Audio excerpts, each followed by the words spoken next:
Mr. Speaker, today at Procedure and House Affairs Committee, the Chief Electoral Officer said, quote, any action taken to deliberately misdirect electors and interfere with their rights to vote under the Constitution and the Elections Act is a serious offense and is totally unacceptable in a modern democracy. He also went on to say that any attempt to misdirect voters is an absolutely outrageous attempt to thwart our electoral process. And yet the government continues to characterize all this as just opposition smear tactics. They can't have it both ways. Which is it? Do they think that this is all just games, or do they believe that there's a serious issue here that needs to be gotten to the bottom of? The Honourable Parliamentary Secretary to the Prime Minister. Thanks very much, Mr. Speaker.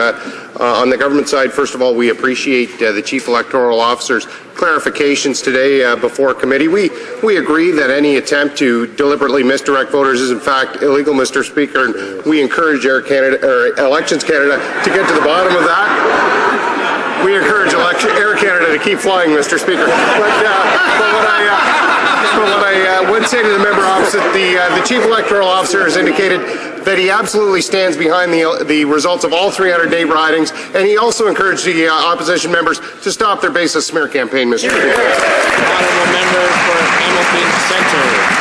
Well, here we go again. They want to have it both ways. The fact is, we heard today that there are 800 complaints, 250 open case files in 200 ridings in every province in the country. And yet, as late as an hour or two ago, government backbenchers were describing this whole robocall scandal as nothing but just mistakes and a circus.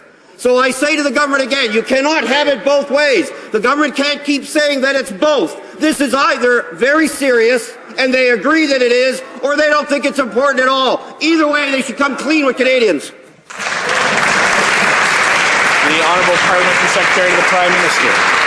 Thank you very much, Mr. Speaker. Well, once again, Chief Electoral Officer encouraged the member opposite not to jump to any conclusions and to allow him to undertake the process of which he indicated he had all of the resources necessary and abilities to conduct this investigation. But he's told this member not to jump to conclusions.